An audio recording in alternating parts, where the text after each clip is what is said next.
ဟုတ်ကဲ့မင်္ဂလာပါဗျာအဲ့တော့ငွေဝင်စေတဲ့ဟာမျိုးတွေအဆောင်တွေရရာတွေအစီနေအများကြီးပဲအဲ့ကြားထဲမှာအဆောက်အဦတွေစောက်ရင်းနဲ့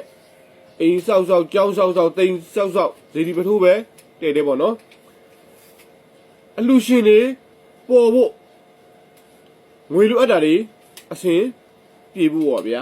အဲ့ဒါလေးကိုအဲ့အကြောင်းလေးပြန်ပြပါမယ်တခါတော့ကမော်ဘီကရွှေပေါက်စိန်ဆရာတော်နဲ့ကျွန်တော်တို့ဒီဟို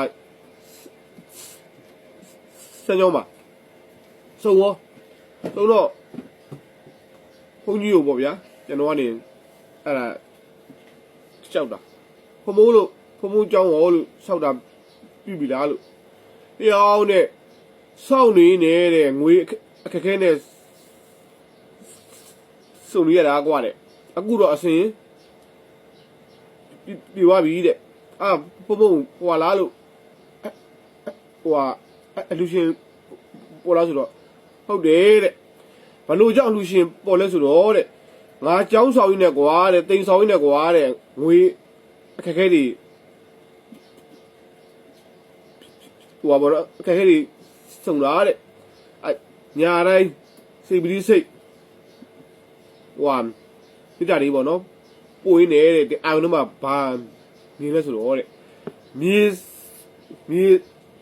ဆလောင်းမအဲ့ဒါတခုရှာမယ်ထုံးရှာမယ်အဲ့တော့မြေဆက်လောင်းမုံနဲ့မှာထုံးကိုသုံးတဲ့သုတ်ပြီးတော့မှအဲ့ကျောင်းရဲ့မြေပေါ်မှာ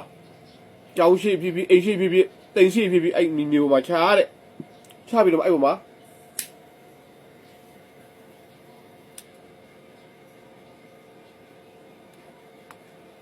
ကျောင်းနိုင်ထုံးတဲ့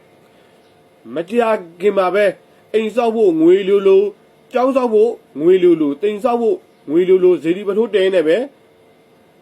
မော်နော်ဆက်လက်ပြီးတော့တဲဖို့အတွက်ငွေပဲအဲ့ဒါလူ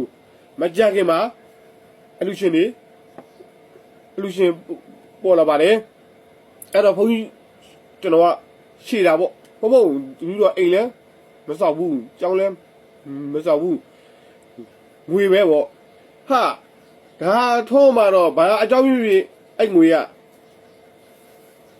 လူနေဒါတွေတဲ့အကြောင်းတွေနဲ့ဒါတွေတဲ့အဲ့တော့ရှင်းပြောရရင်တော့အလကားနေတော့မလောက်ဘူးဗျာကန်တရားထောက်ပတ်နဲ့ငွေရှာရဖွေရလွယ်တဲ့အစီအမခင်ဗျာ